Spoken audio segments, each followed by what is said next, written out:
Les hommages se sont succédé depuis l'annonce de la mort de Guillaume Batz ce vendredi 2 juin. De Laurent Ruquier à Éric Antoine, le monde de l'humour a exprimé sa peine après la disparition de l'humoriste de 36 ans, connu pour son autodérision alors qu'il était atteint de la maladie des os de verre. Mais un message était plus particulièrement attendu, celui de Jérémy Ferrari. Comme Guillaume Batz, il s'est fait connaître dans l'émission On ne demande qu'à en rire, où les deux humoristes ont commencé à partager la scène. Depuis, ils avaient noué une immense complicité et s'invitaient régulièrement l'un l'autre pour se produire en duo dans leur spectacle. Et ce vendredi, en fin d'après-midi, Jérémy Ferrari s'est enfin exprimé dans un message diffusé sur les réseaux sociaux.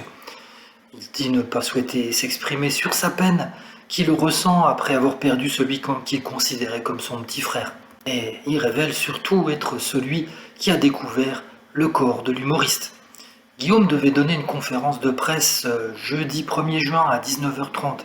Il s'est pas présenté et répondait pas à nos appels, raconte Jérémy Ferrari.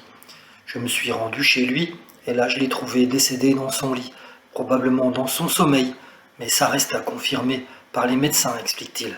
Meurtri comme tous ses proches, Jérémy Ferrari a néanmoins annoncé qu'il allait dès ce samedi, et malgré la douleur, continuer à essayer de vous faire rire en montant sur scène.